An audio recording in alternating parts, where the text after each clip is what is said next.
রোজা অবস্থায় কোন সময় আমরা দাঁত ব্রাশ করব। দেখুন, সাধারণত রোজা অবস্থায় দিনের বেলা রোজা রেখে যদি কেউ পেস্ট বা দাঁতের মাজন দিয়ে দাঁত ব্রাশ করে ওই স্বাদ গ্রহণ করলে বেশিরভাগ স্কলারদের মধ্যে রোজা মাকরুহ হয়ে যায়।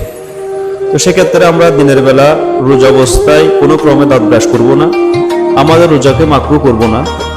আবার ভুল ক্রমে যদি কেউ পেস্ট বা দাঁতের মাজন খেয়ে ফেলে রোজা একেবারে বিনষ্ট হয়ে যাবে। এবং কুলি করতে গিয়ে অসাবধানতাবশত যদি পানি খেয়ে ফেলে তাহলে রোজা নষ্ট হয়ে যাওয়ার সম্ভাবনা আছে। সেক্ষেত্রে আমরা রোজা অবস্থায় কখন দাঁত ব্রাশ করতে পারি? এক্ষেত্রে একেবারে সহজ সমাধান হচ্ছে, অবশ্যই সাহরি খাওয়ার পূর্বে রোজাদার দাঁত ব্রাশ করতে পারে, বা সাহরি খাওয়ার পরে আজানের আগে দাঁত ব্রাশ করে নেবে, অথবা ইফতারের পরে রোজাদার দাঁত ব্রাশ করে নিতে পারে।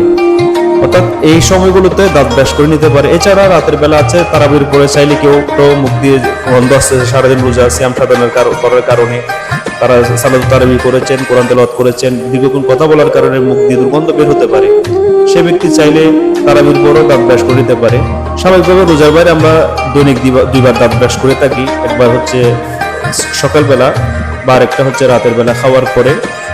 সেই অভ্যাসটা যদি আমাদের থেকে থাকে তাহলে আমরা সাহেরি খাওয়ার আগে পরে এবং ইফতার খাওয়ার পরে আমরা দাঁত ব্রাশ করে নিতে পারি।